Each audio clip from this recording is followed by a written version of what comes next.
Welcome to our final part of the IRA series.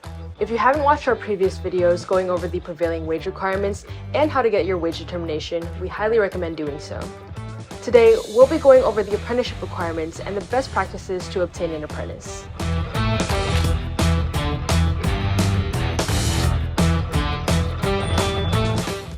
There are three main apprenticeship requirements under the IRA: the labor hour requirement, the ratio requirement, and the participation requirement.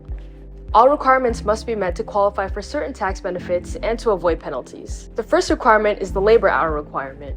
This requirement sets a percentage of registered apprentice hours performed in reference to the total labor hours across the project. These percentages vary depending on the beginning of construction. If construction on your project began before January 1st, 2023, 10% of your overall project's labor hours should be performed by registered apprentices. If the project began after December 31st, 2022, and before January 1st, 2024, 12.5% of hours should be registered apprentice hours. And finally, any construction occurring after December 31st, 2023 will have a 15% percentage requirement. The next IRA requirement is the ratio requirement.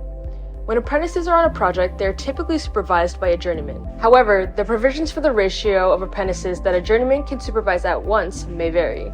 Under IRA, taxpayers must ensure that they are meeting the applicable supervision requirements under the state or federal provisions.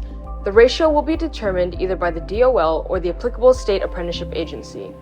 You may consult the applicable body to find your journeyman to apprentice ratio to avoid violations. Lastly, the base participation requirement for apprentices under IRA is as follows.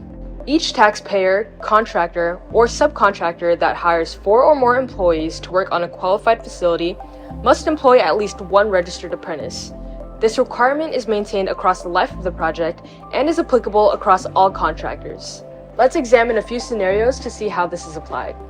In scenario 1, a contractor begins work on site and is going to have 6 employees. The participation requirement states that because a minimum of 4 employees are performing work, at least one registered apprentice should be on payroll. In scenario 2, a contractor is consistently employing a different employee each week. Once the employee count of workers on site meets 4, a registered apprentice must be employed. A contractor may possibly be exempt from the apprenticeship requirements if they demonstrate the good faith effort exception. Under this exception, a taxpayer would be considered compliant under the apprenticeship requirements if they've demonstrated attempts to request an apprentice from a registered apprenticeship program, and one of the following occurs.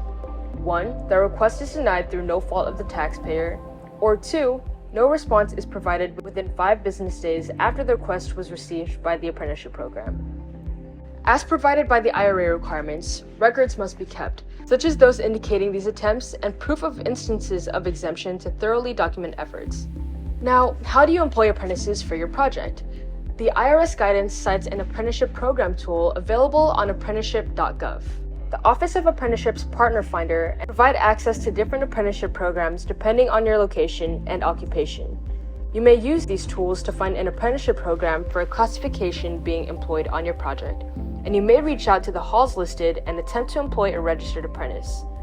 You may also reach out to any state or local apprenticeship programs or offices in the project region that would assist in dispatching apprentices to meet this requirement.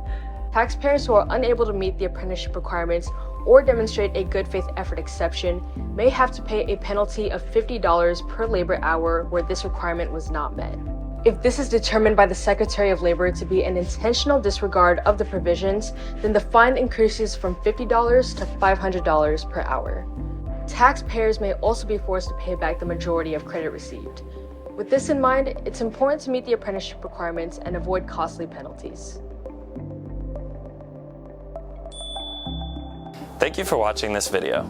If you need further help or have prevailing wage questions, feel free to give us a call or reach out to us through our website. You can also follow us on our social media platforms for any future updates. Here at Alliant, we'll help you get compliant.